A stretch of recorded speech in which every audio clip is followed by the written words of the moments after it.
그래서 오늘은 팔복산의 상속자가 되는 7제복 화평에 대해서 생각을 좀 해볼게요. 팔복산의 상속자는 첫째로 상대와 함께 화평을 누립니다. 9절입니다. 화평하게 하는 자는 복이 있나니 그들이 하나님의 아들이라 일컬음을 받을 것이며. 그러니까 화평하게 한다는 것은 싸움과 갈등을 없앤다는 뜻으로 이해하기 쉽지 않아요. 그러니까 팍스 로마나 로마의 평화가 바로 이런 것이었어요. 로마가 힘으로 상대를 제압해서 로마의 뜻을 거스를 그 대적이 없는 것이 로마의 평화였어요. 근데 이것은 로마 입장에서만 평화지요. 제압당한 상대 입장에서는 이거 절대 평화라고 할 수 없잖아요. 옛날 중국의 중화사상이나 근대 서구의 제국주의도 다 같은 부류입니다. 독일의 이 나치 정권의 유대인 학살은 전 세계에서는 천인공노할 사건이지만 이 독일인 히틀러는 고대 3대 문명을 멸망시킨 아리안족이 자기 민족으로서 이제 그 유럽을 이렇게 제패를 하게 되니까 이제 세계를 지배해야 되는데 이때 가장 걸림돌이 되는 유대인은 반드시 죽여야 하는 인종으로 여겼습니다. 근데 놀라운 것은 반유대주의에 다 깊이 가담을 해가지고 이 600만 명을 죽이는데 온 나라가 기차로 우편으로 행정기관, 은행, 교회 등등이 아무도 저항이 없이 같이 동참했다는 것이죠. 그들을 죽이는 데는 개종해도 소용없고 3대 혹은 4대 위에라도 유태인 조부가 있는 사람은 그들의 조부가 1871년 1월 18일 이전에 개종한 것이 아니라면 누구도 예외 없이 몰살을 당했어요. 독일은 이제 승자의 나라니까 화평했겠지요. 근데 유대인들은 참혹하지 않아요? 그러니까 내가 악해도 내 가족, 내 고향, 내 나라는 똘똘 뭉쳐서 자국에 이익밖에 없다는 것이 우리가 다 죄인이라는 징표인 거예요. 화평하게 하는 자라는 헬라어 단어 에이레노 포이오이는 성경에서 여기 단 한 번 쓰인 단어인데요. 워낙 화평은 히브리어로는 샬롬, 헬라어로는 에이레네. 근데 여기 이제 에이레노 포이오이로 이제 복수로 이렇게 쓰여졌는데 평화를 만들기 위하여 노력하는 사람들이란 매우 적극적인 의미를 갖는데요. 이러한 표현은 이 세상은 인간 사이나 나라 사이나 생태계나 이미 평화가 깨어진 세상이기 때문에 아주 평화가 복원돼야 하는 세상임을 전제하고요. 그것은 궁극적으로 죄로 인해 하나님과의 관계가 깨어진 세상을 의미해요. 지금 우리나라도 자기 편히 말하면 무조건 옳다의 시대를 살고 있어요. 예전에는 가난하고 살기 힘든 때는 다 교회로 피했어요. 그래서 유례 없는 기독교의 번성을 가져왔는데요. 번영을 주시니까 이제 인권의 시대가 도래했어요. 이게 좋은 것 같지만은 저는 태어나서 가장 무서운 시대를 지금 살고 있다고 생각이 돼요. 기독교가 개독교로 불림을 받는 것은 정말 처음인 것 같아요. 이것이 무서운 것입니다. 그러니까 기독교가 그렇게 갑자기 부흥하니까 굉장히 기독교에 대한 피해의식도 있어 보이고요. 문제만 났다 하면 기독교라고 지금 부각이 되고 실제로 눈살 찌푸릴 일이 참 많습니다. 그 반유대주의를 거슬러 올라가면 그 유대인들의 원죄가 있죠. 그래서 항상 문제가 생길 때는 거슬러 올라가 봐야 돼요. 그 원죄는 예수님을 죽인 죄예요. 빌라도가 예수님을 그렇게 살려주려고 했는데 끝까지 죽이라고 하니까 나는 예수의 피에 대하여서 무죄하다고 하니까 이 유대인들이 그 피를 우리와 우리 자손에게 돌리라. 마태복음에 자 읽어보세요. 그러면서 피를 우리 자손들에게 돌려도 좋으니까 예수를 꼭 죽여라. 사람이여 죄를 모르면 이렇게 엄청난 말을 함부로 하고 결국 성경대로 이루어졌어요. 이스라엘이 2000년 동안 예수 죽인 값을 아주 톡톡히 받고 있습니다. 여러분, 남편과 아내가 부부싸움을 할 때 화해할 때 또 이렇게 그 힘 있는 사람이 기준이 되잖아요. 돈, 성격, 외모, 뭐 여하튼 어떤 힘이 조금이라도 더 있는 힘센 사람이 정한 질서에 따라 한쪽이 양보하면 이제 겉으로는 화해하는 것처럼 보입니다. 그러나 참던 쪽이 인내심이 폭발하면 어떻게 되겠어요? 다시 싸움이 나잖아요. 그럼 또 화해하고 또 싸우고 이러기를 반복하는 것이 우리 부부생활 아니겠습니까? 이런 반복을 부부 사이의 화평이라고 할 수는 없는 거죠. 온전한 화평은 다투고 대립하던 양쪽이 함께 누릴 수 있는 것이어야 해요. 이것은 질서에 따른 조화가 완벽하게 이루어진 상태인데요. 힘 있는 어느 누구의 질서가 아닌 온 우주를 만드시고 다스리시는 하나님의 질서가 기준이 된 것이 가장 완전한 조화이고 이것을 화평, 바로 샬롬이라고 합니다. 마찬가지로 이 땅의 모든 질서도 화평을 이루는 것이라는 것을 알아야 합니다. 그렇지만 생각지 말아야 할 일시적 화평이 있어요. 마태복음 10장 34절부터 내가 세상에 화평을 주러 온 줄로 생각하지 말라. 화평이 아니요 검을 주러 왔노라. 내가 온 것은 사람이 그 아버지와 딸이 어머니와 며느리가 시어머니와 불화하게 하려 함이니 사람의 원수가 자기 집안 식구리라. 아버지나 어머니를 나보다 더 사랑하는 자는 내게 합당하지 아니하고 아들이나 딸을 나보다 더 사랑하는 자도 내게 합당하지 아니하며. 그 집안에서 싸울 수 있죠. 그런데 복음 없이 화평해지는 것은 영원한 화평이 아니라는 것이죠. 싸움에서 복음을 전하는 것이 목적이 되어야지 화평을 위해서, 가족의 화목을 위해서 싸움만 그치는 것을 생각지 말라는 거예요. 진정한 화평은 가족이 객관적으로 보이기 시작하는 것인데요. 이럴 때 이 거짓된 연민과 위장된 감정과 이런 일시적 화평이 깨지는 것을 생각지 말아야 된다는 거예요. 그건 깨져야 된다는 거예요. 아버지, 어머니, 아들이나 딸을 하나님보다 더 사랑하는 자는 합당치 않다는 거예요. 진정한 화평에 올리지 않는다는 거예요. 유난히 핏줄 타령을 하는 한국에서도 식구들끼리 죽이고 다투는 사건이 날마다 뉴스에 나옵니다. 바로 그 핏줄 타령 때문에 불화가 생긴다는 걸 알아야 하는데요. 인간적인 화평을 원하면서 가족에게 집착하고 기대하기 때문에 한국 사람들이 정말 싸움이 많은 이유는 그 정이 많기 때문이라거든요. 그러니까 정이 많으니까 기대한 만큼 안 돌아오면 분노하고 죽이고 싶을 정도로 다 미워하는 거예요. 그러니까 아무리 새엄마 새아버지가 잘해도 핏줄은 그냥 마지막에 저절로 뭉치는 것이 있어요. 남북 이산 찾기에도 다들 부부는 안 찾던데요. 더군다나 재혼은 더더욱 안 찾아요.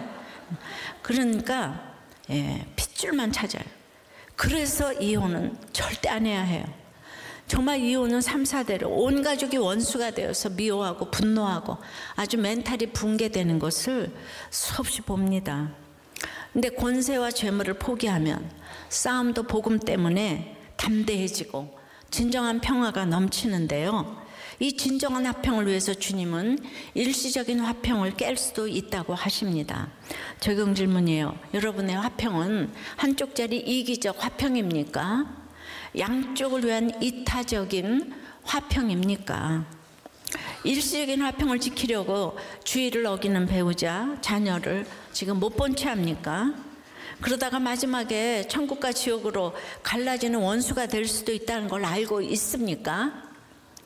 100마디 듣기 좋은 말은 한마디 복음을 전하기 위한 것임을 실천하십니까?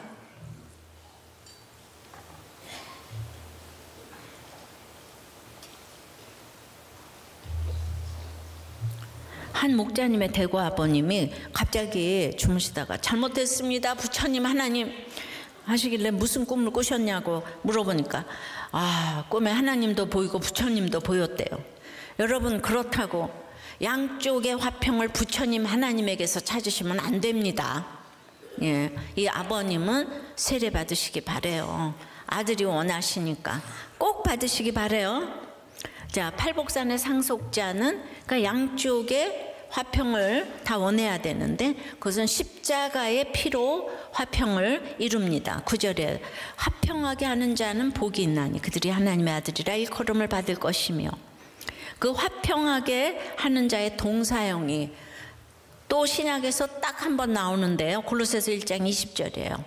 그의 십자가의 피로 화평을 이루사 만물고 땅에 있는 것들이나 하늘에 있는 것들이 그로 말미암아 자기와 화목하게 되기를 기뻐하심이라. 예.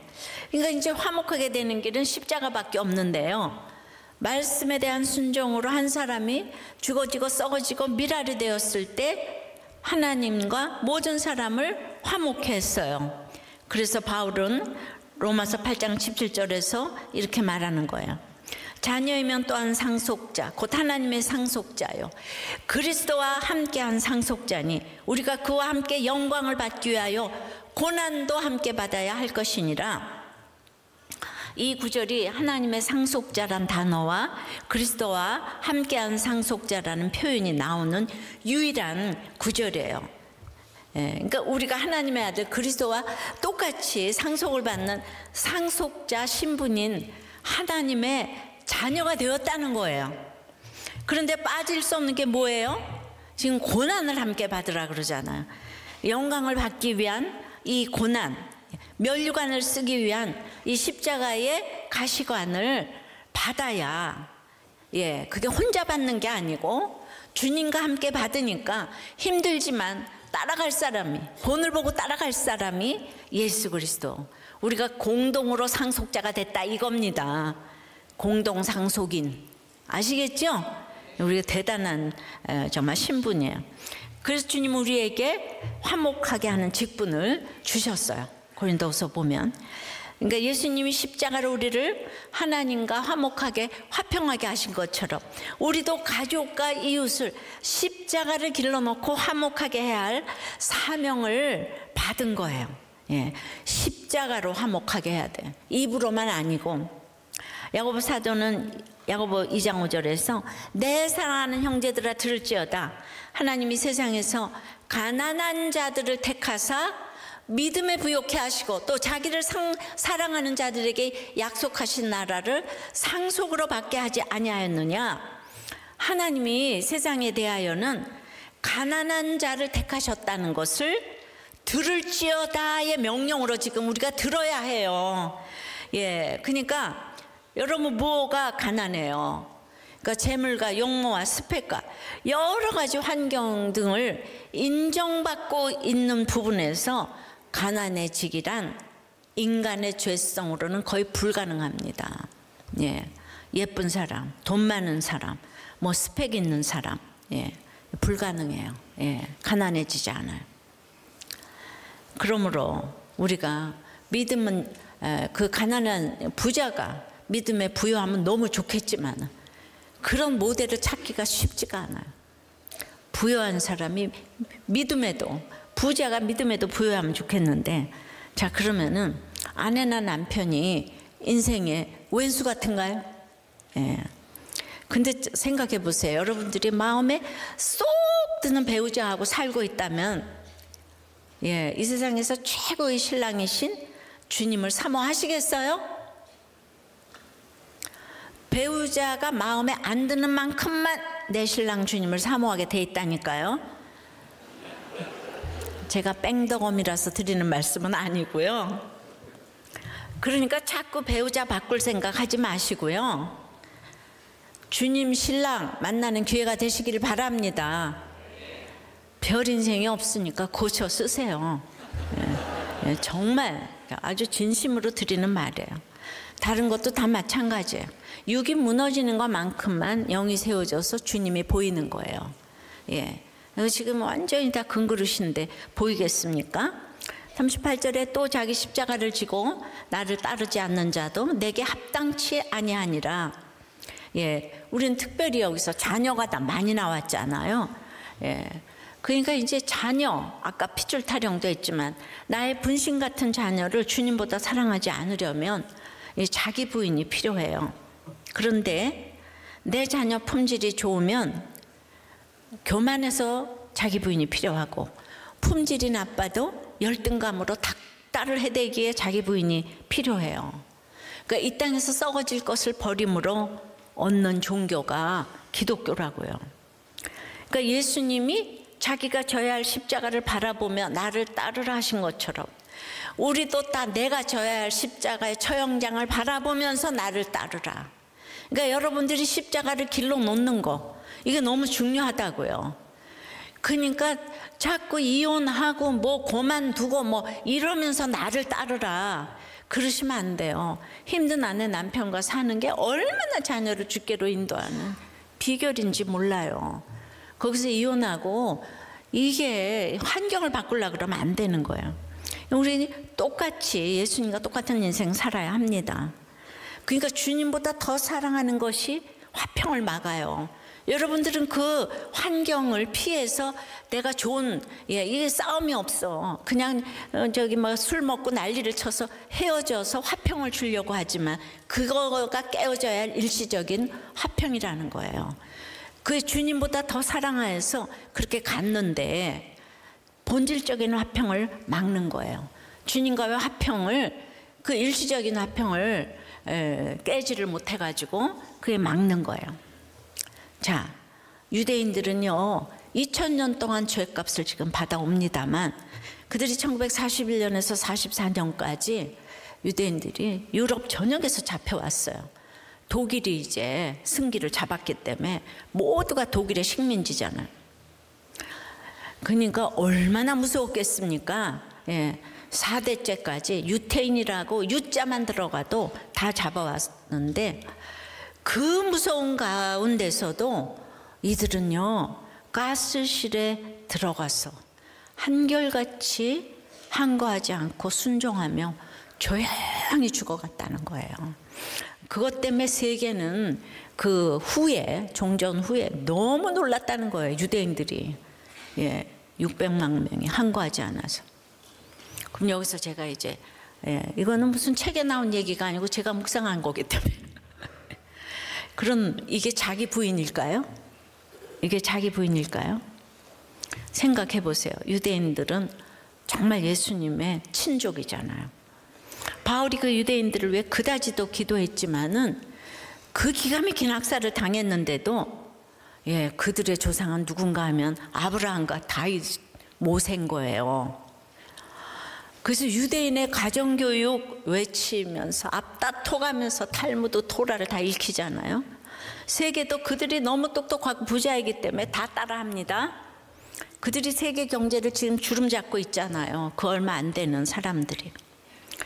근데 유대인들이 지나간 아브라함, 다윗, 모세는 다 존경하는데 지금 있잖아요. 이 땅에 사생아 몫으로 온 예수님, 이 십자가의 예수님, 도저히 자기 집안인데도 하나님의 아들이라는 거를 믿어지질 않아. 믿을 수가 없어요. 믿을 수가 없어요. 이들은 금그릇 중에 금그릇인 그들은 영육간의 최고라고 생각하기 때문에 히틀러도 암암리에 유대인들을 죽여야 된다고 생각하는 게 하나님의 제사장 된 민족이라고 문자적으로 생각을 하니까 아리안족이 세계를 제패하는데 가장 걸림돌인 거예요. 그래서 그렇게 몰살을 시킨 거예요. 히틀러는 자기 민족이 우월하기 때문에 뭐 장애야 뭐 이런 사람도 다 죽였어요. 그래서 1100만 명인가를 죽였죠. 근데 유대인들은 이 선민의식이 하늘에 당해서 달아서 핍박당하는 것만 억울합니다. 유대인인 이스라엘이 회개하고 예수 믿고 돌아오면 그다음부터 하나님이 일하실 텐데 2000년의 고난과 유대인 학살 그 참혹한 가운데서도 안 믿어지는 게 예수더라고요. 저는 아주 기가 알았지만은 여러분 2000년을 무시당해도 못 믿는 게 예수님이네요. 그들은요 하나님을 믿는다고 하죠. 우리 다 나 하나님 믿어 다 이러죠. 그리고 교회 안 나오고 하나님 믿어 그러면서 목장 안 나오고 이런 사람 많아요. 예수님 믿는 거 하나님 믿는 거의 차이를 아무리 설명해도 성령이 도와주지 않으면 이해가 안 되는 거예요. 행위로는 유대인들을 따라갈 자가 없어요. 우리가 안 믿는 사람이 행위구원을 외치면 알아갈 자가 없잖아요. 제가 우리 남편을 보면서 봤어요. 그러므로 정말 구원은 선물 중에 선물인데요. 이것이 지금 총리 요셉과 며느리와 동침한 유다의 차이와 마찬가지인 거예요. 여러분이 유다가 이해가 안 되는 이유와 똑같아요. 예, 지지난주에 유다와 요셉을 이해했냐는 질문을 제가 드렸어요. 예. 그래서 이제 몇 분의 나눔을 좀 읽어드릴게요. 어렸을 때 성경학교 퀴즈 할 때 성경에서 가장 존경한 인물이 누구냐고 해서 손 들고 유다요 그랬대요. 왜냐하면 유다가 우리 유씨인 줄 알고 그랬다는 거예요. 이분의 이름이 유진주예요. 남자분인데 그분을 어저께 주례하면서 엘리베이터에서 만났어요. 그래서 이름이 유진주라 그래서 엄마 유다 내가 얘기하니까 어떻게 아세요 목사님? 제가 이렇게 알아요 여러분. 그분은 평생 못 잊을 것 같아요. 이번 주일에 그렇게 목원으로 나눔을 했는데 그러니까 이분이 지금 생각하니까 대답 잘했잖아요. 그걸 우리들 교회 와서 답을 찾았습니다. 요셉을 살리는데 큰 역할을 미리 했던 싹수가 있던 사람이고 선한 마음을 갖고 있잖아요. 결국 이분도 유다가 구원받을 만한 행위가 있다고 지금 얘기를 하는 거예요. 또 한 분은 성경적으로 목사님이 말씀하시니까 그런가 보다 하는 거지. 사람으로서는 절대 이해 안 되죠 유다. 내가 다른 거면 다 모르겠지만 며느리와 동침했다는 건 정말 아닌 것 같아요. 요셉이 자기 버린 형들을 솔직히 용서해주고 받아주고 돌봐주고 그랬는데 하나님이 끝까지 안 봐주신 거예요. 뭘 안 봐줬죠? 그러니까 자기 죄를 못 배우면 그럴 수 있으니까 그냥 그 정도까지인 것 같아요. 그러니까 며느리하고 동침했으니까 이해 안 간다는 거예요. 여기도 행위를 못 넘어가는 거죠. 하여튼 드러나는 행위 가지고 우리는 죽여라 살려라 하는 거예요. 우리 인생 전체가. 또 한 분은 아니 야곱이 믿음의 주상인데 콩가루라니 말이 돼요? 저는 불합리하다고 생각해요. 아니 야곱 시대가 지금부터 3000년 전인데 고대 시대에 지금 현대 시대를 비교하는 거는 그렇죠. 당시에는 당연했을 수도 있을 것 같아요. 성경적으로 구속사는 이해가 갑니다. 근데 그거하고 이거하고 뭔 차이가 있죠? 성경적으로 이해가는데 어떻게 야곱을 콩가루라 그러냐. 목장에서 다시 한번 물어보세요. 또 한 분은 썬데이 서울에서 나올 법한 19금 같은 이야기라서 성경에 이런 이야기가 있다는 것 자체가 이해가 안 됐어요. 성경에 있는 걸 어떡하라고요? 인간 말종이나 할 수 있는 이야기고 제가 바른생활가이다 보니 더욱 이해가 안 됐다는 거예요. 그러니까 술도 안 마시고 뭐 담배도 안 피고 이런 분들이 특별히 유다가 안 믿어지는 거예요. 난 신앙생활 잘했다. 그런 듣도 보도 못한 유다 이야기는 여기 와서 처음 들었다. 또 한 분은 저는 구원을 위한 추상적인 그런 거에 사명감 없어요. 저는 공동체에 지금 붙어가는 것이 억지로 가는 거예요. 근데 그 구속사의 팔복산과 기복산을 놓고 설교하시는 이 시간이 제게는 고통이에요. 저게 어떻게 다를 수가 있지? 그런데 또 기도하실 때는 아이디어가 잘 되게 해주시고 프로젝트가 잘 되게 해주시고 이게 앞뒤가 안 맞지 않아요? 그러니까 뭐 말로는 무슨 뜻인지 알아도 나한테는 적용이 안 돼요. 그런데 작년 남편의 사고 또 딸의 사건은 내 인생에 그것만 구속사로 받아들여집니다. 여러분 이런 이혼론이 어딨어요? 고난당한 것만 구속사로 받아들여지고 그래도 예전에는 떠날 공리 했는데 지금은 그건 아니고 없었으면 여기 앉아 있을 수도 없죠. 그러니까 교회를 이제 많이 다니시는 분들이에요. 그래도 저는 우리들 교회가 목장마다 이렇게 솔직하게 나누어 주시는 게 이게 너무 감사한 거예요. 최고예요. 하나님의 자녀된 사실이 참 별것 아닌 것 같고 카멜레온처럼 자꾸 세상으로 한쪽 눈이 돌아가지만 그때마다 말씀으로 돌이키는 거 이것도 영적 싸움에 이기는 거라고 생각을 합니다. 우리가 힘들고 지치고 정말 낭망할 때가 많지만은 그래도 내가 전자동으로 큐티하고 목장 가고 예배 드리는 것이 119 구급차에 올라탄 것과 같다고 했잖아요. 이 팔복산행 기차 천국열차를 타고 있으면 내가 거기에 타고 있다는 것으로 내가 못생기고 집 없고 망하고 분조장이라고 해도 같이 입성한다는 거예요. 천국에. 예, 바로 이거예요.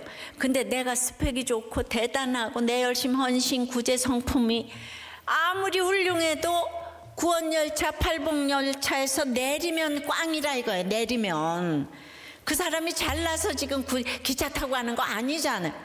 탔다는 것으로 지금 가는 거잖아요. 끝까지 타고 있어야 돼요. 근데 저는 뭐가 제일 감사한가 하면 저가 뭘 믿음이 좋겠어요. 근데 이제 굉장히 힘든 일이 많았잖아요. 그리고 정말 죽고 싶은 일이 많았잖아요. 그런데 그래도 제가 하나님이 하나님 부인하고 교회를 안 가거나 그런 일은 이제 없었다는 거, 이것이 은혜라고 밖에는 설명할 길이 없는데, 여러분 팔복상행 기차에서 하차하지 말기를 바래요. 네, 적용 질문이에요. 여러분의 집은 자녀가 문제아예요? 부모가 문제아입니까? 예, 여러분은 독일이 이해가 돼요? 유태인들이 이해가 돼요? 굉장히 어렵습니다. 예, 어떤 쪽이 이해가 되는지. 근데 최고의 목표는 구원 아니겠습니까? 구원 아니겠어요? 예. 그래도 독일은 엄청나게 사죄를 했죠. 그거 끝나고 나서. 예. 거기는요, 믿는 사람들이 압도적으로 많아요. 생겼어요. 예. 진짜 천인공노하지만 해결을 했어요. 유태인들은 아직도 안 돌아오고 있죠. 그죠? 그러니까 진짜 금수저가 무서운 거예요. 이 세상에서 갖춘 것이 많으면 이렇게 어려운 거예요. 네. 자, 그래서 저는 오늘 이 팔복산의 상속자로 여러분 최고의 모델이 누구 같아요? 성경에서 팔복산의 상속자로 이 화평의 모델로 최고의 모델을 꼽는다면 누구를 꼽고 싶으세요? 예? 일부에서 예습을 했기 때문에 네, 그래서 정말 그 유다를 다시 한번 소개하고 싶어요. 화평의 모델, 유다를 따라갈 자가 없어요. 예수님의 조상이 괜히 된 게 아니죠. 그런데 그 유다를 하여튼 소개하는 자체가 지나고 보니까 좁은 길 같아요. 왜냐하면 조금 전에도 소개해드렸지만은 이 오래 다녀도 이해가 안 되는 것이 그 유다거든요. 그러니까 이거 성령님한테 저도 맡겨드려야지. 제가 설교해서 여러분들이 유다가 이해가 되는 건 아닌 것 같아요. 그래서 팔복산의 상속자 세 번째는 당신이 나보다 옳습니다예요. 당신이 나보다 옳습니다. 여러분 이타적인 사람들이 교회 나오는 거 아니잖아요. 구원받은 사람들이 오는 것도 아니에요. 그러니까 구원 때문에 설득해야 하는 것이 교회입니다. 그러니까 항상 나에게 무엇이 이익이 될까만 생각하는 사람에게는 교회 오면 사람도 많이 알고 이득이 될 것도 좀 제시할 수 있어야 돼요. 여기 유명한 사람도 많고 뭐 랄랄랄라. 근데 교회 오면 처음부터 희생해야 되고 뭐 그러면은 그렇게 부르짖기만 하면 누가 오겠습니까? 믿음의 분량이 다르고 그것을 인정하고 그 눈높이에서 설득을 해야 되잖아요. 지금 이 구속사도 처음 오는 사람 이해가 안 돼요. 그런데 놀라운 거는 힘든 사람들은 오자마자 다 이해가 됐어요. 그렇지 않으면 제가 어떻게 여기까지 왔겠어요. 더군다나 맨 처음에는 제가 더 무시받을 여자 목사니까 정말 힘든 사람들만 왔어요. 요새하고는 또 다른 거예요. 근데 유다가 이 설득을 가장 잘한 사람이라고 여겨지는데요. 예, 창세기 43장, 44장을 우리가 자세히 보면은 그 내용이 뭔가 하면은 유다가 요셉 팔아먹고 그 다음에는 이제 막 이방 여인 결혼하고 첫째 아들, 둘째 아들 다 죽고 그 다음에는 이제 일에 미치고 그 다음에 신전 창기하고 놀아났는데 그 창기가 며느리인 거예요. 예, 그 며느리를 죽여라, 불에 태워 죽여라 한 도장 끈 지팡이를 갖고 온 거예요. 이 며느리 다말이 음행 때문에 온 게 아니고 이 집에 씨를 잇기 위해서. 아들이 거기는 영적 후손을 구약에서는 의미하거든요. 그런데 유다가 그냥 그녀는 나보다 옳도다라는 유명한 말을 했습니다. 예, 회심했어요. 깨졌어요, 유다가. 깨지고 나니까 인생이 보이기 시작했어요. 그리고 이제 믿음의 조상이 너무 이렇게 중요한 것을 알게 되고, 연약해도 이제 영적 아비인 야곱을 사랑하고 야곱이 사랑하는 요셉을 사랑하게 됐어요. 그리고 아버지 사랑, 베냐민 사랑은 입으로만 하는 게 아니라 그 아이를 대신하여 자기 생명을 담보하고, 요셉에게는 자기가 종이 되겠다고 했어요. 여러분, 구원이 되면 사랑은 저절로 되어집니다. 그러니까 유다의 사랑을 보니까 진짜 사랑이 무엇인지 알게 되는데요. 예전 야곱 아버지가 요셉을 편애할 때는 증오심으로 복수의 감정까지 있었어요. 그렇지만 자기도 죄짓고 요셉을 팔았잖아요. 요셉을 팔고 22년이나 지나는 동안에 아버지의 한결같은 슬픔을 보아왔어요. 그 야곱 아버지가 믿음이 있어도 그 헤어나오지 못하는 슬픔이 있었고, 그 슬픔과 사랑에서 건지고 싶지만은 때가 되기 전까지 딱 다물고 있는 거예요. 이 때가 이 22년 동안 기다려야 돼요. 그러니까 저도 이혼하고 싶은 사람, 너무 내가 도와주고 싶지만은 제 포지션과 자리 때문에 절대로 입을 열지 못할 시기가 너무나 많이 있었어요. 그러니까 그 십자가는 지혜고 타이밍이라 그랬잖아요. 그러니까 우리 모두 무엇인가에서 헤어나오지 못하는 각자의 식구들의 그 아픔이 있는데, 그들을 위해서는 왜 그래요가 아니라 내 자신을 내어주는 방법 외에는 길이 없다는 걸 유다가 알았어요. 야곱은 여전히 요셉과 베냐민만 사랑하고 있어요. 근데 이 예수님을 만난, 그러니까 예수님의 직계 조상이 됐죠. 예수님 만난 유다가 조건 없이 자기를 낳아주어서 예수 믿게 해준 아버지를 이렇게 용납하게 된 것이죠. 그리고 아버지의 연약함을 불쌍히 여기고 껴안은 거예요. 유다의 자기를 버리는 사랑은 그 후로 아버지와 요셉을 다 설득하며 형제들에 대해 화합을 이루어내며, 하나님이 하는 일마다 편을 들어주시니까 결국 예수님까지 이 가문에서 오게 된 거예요. 그러므로 요셉의 총리 되는 것보다 더 기적은 이 형들의 변화인 거예요.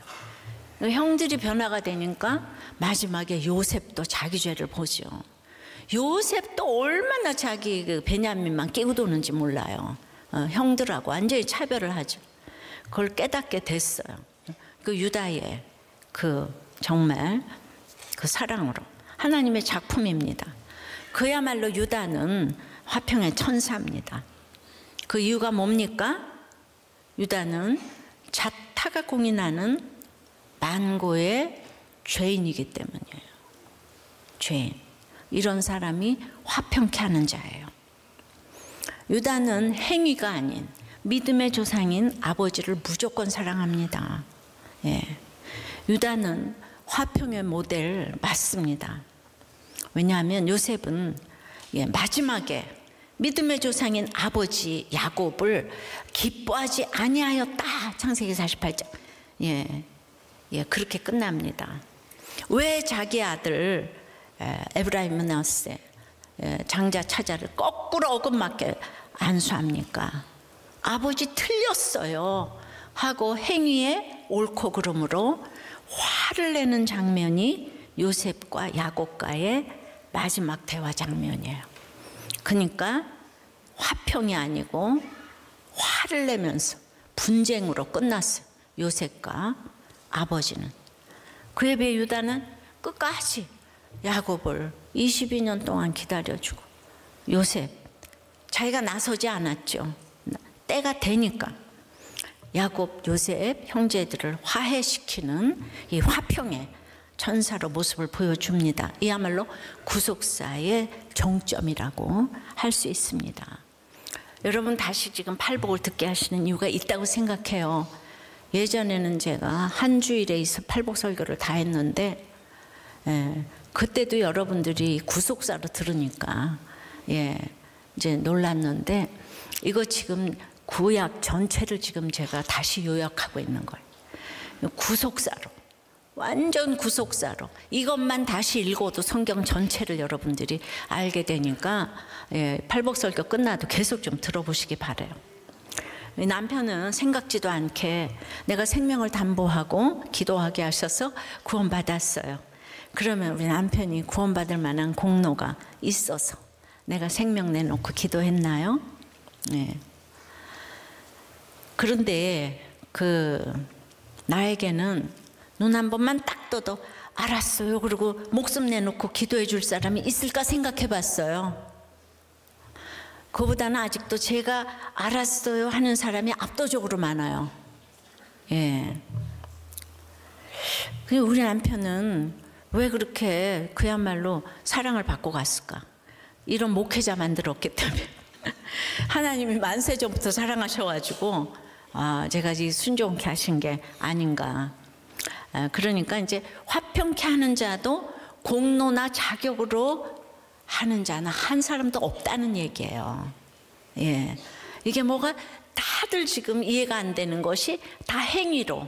어떻게 며느리하고 그런 사람이 전부 행위로 본 행위로. 예. 독일도 행위로. 이 모든 것 전부 다 행위로.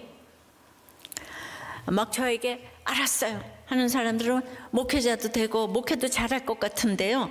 그러나 그것도 제 생각과 하나님의 생각은 다르겠죠. 예.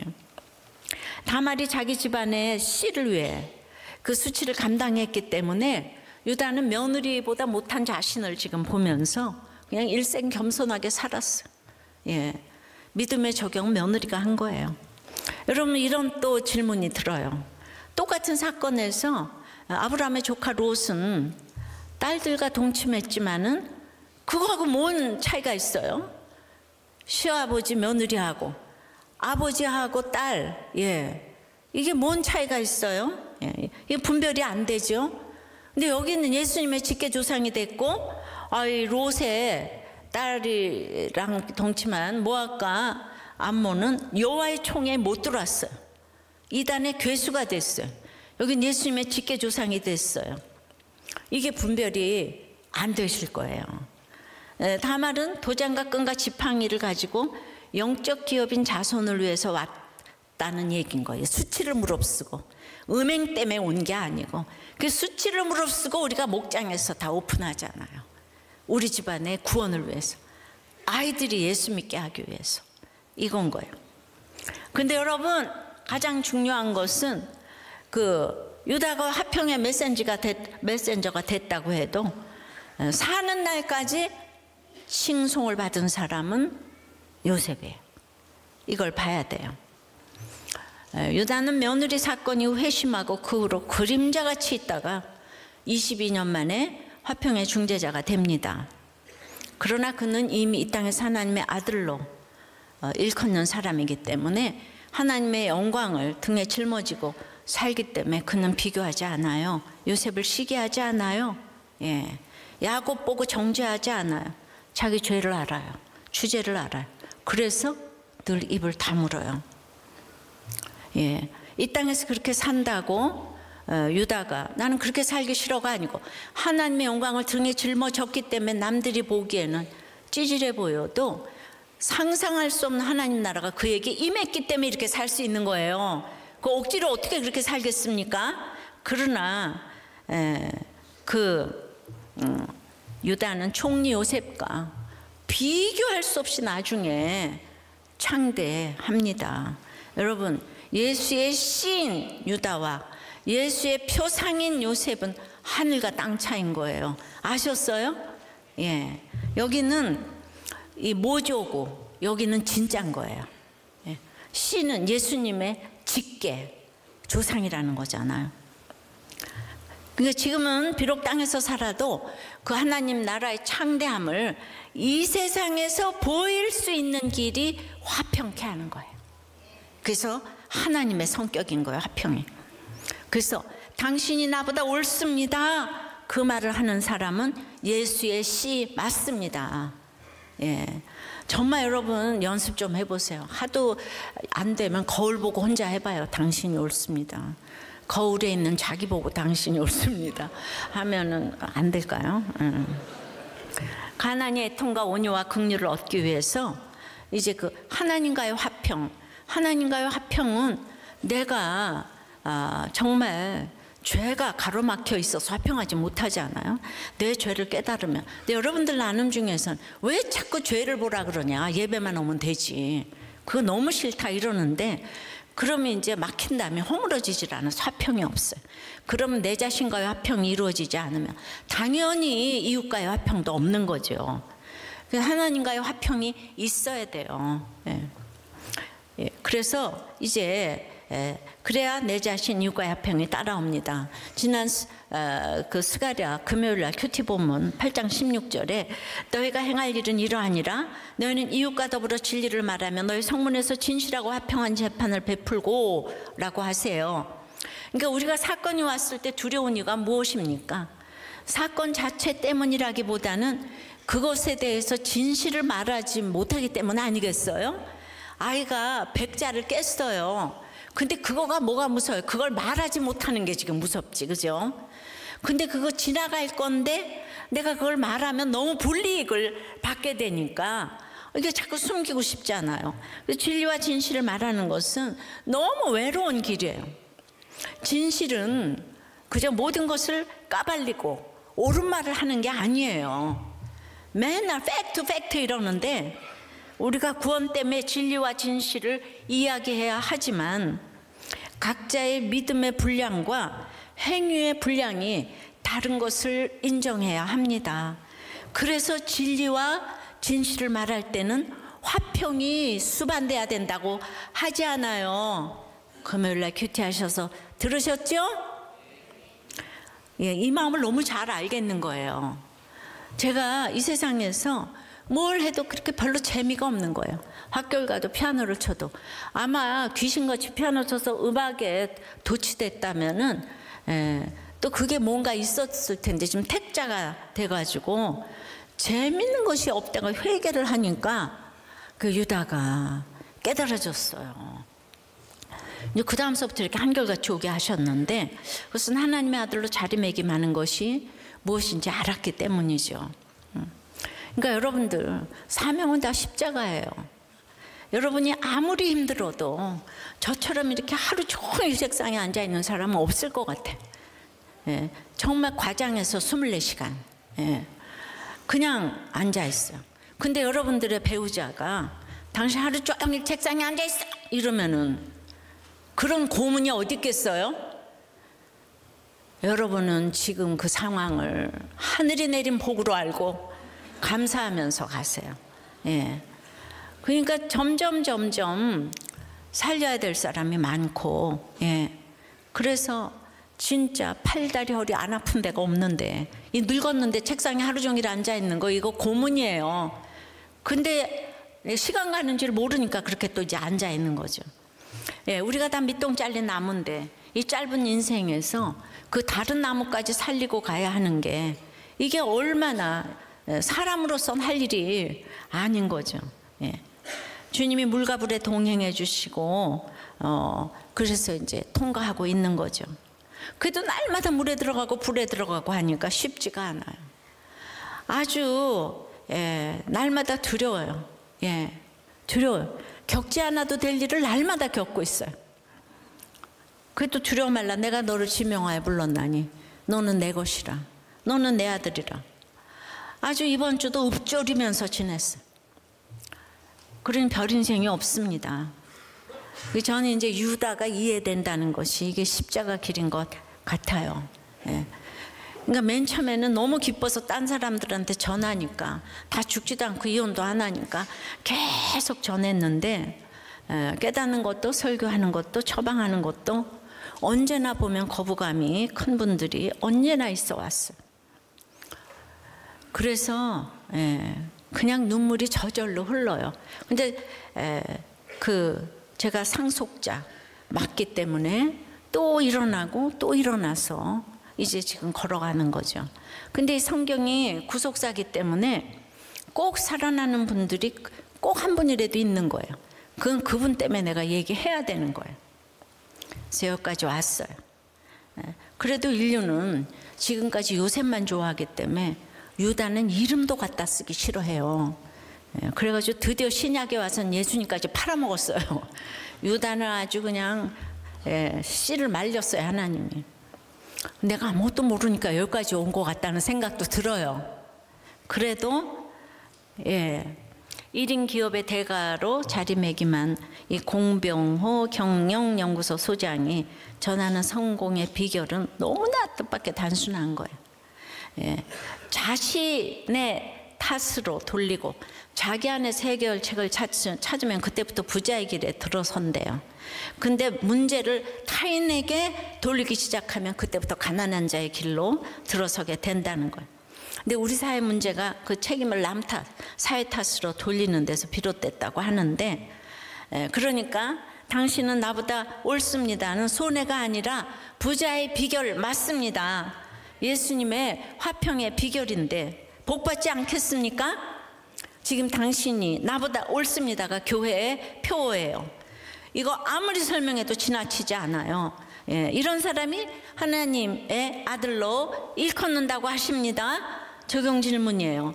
여러분은 진실이라고 까발립니까? 죄송해요, 표현이 약간. 그래도 뭐 다른 언어를 못 찾겠어서. 믿음의 분량을 인정하고 화평을 수반해서 말합니까? 주여, 끝까지 우리가 다 타고 천국에 입성하여서 다 같이 만날 수 있는 우리가 될 수 있도록 주님 역사하여 주시옵소서. 주님, 나라가 없으면 예배를 못 드리는데 주님, 어떤 것보다도 구원보다 더 중요한 건 없습니다. 목숨보다 귀한 것이 구원입니다. 주님, 구원이 이루어지는 우리와 가정과 교회와 나라가 될 수 있도록 역사하여 주시옵시고, 구원의 눈뜬 위정자 허락하여 주시옵시고, 이 저출산 대책이 아버지 하나님 간구되게 도와주시옵소서. 한 명의 히틀러가 아니라 나라를 살릴 수 있는 지도자 허락하여 주시옵소서. 예수 그리스도 이름으로 기도드리옵나이다. 아멘.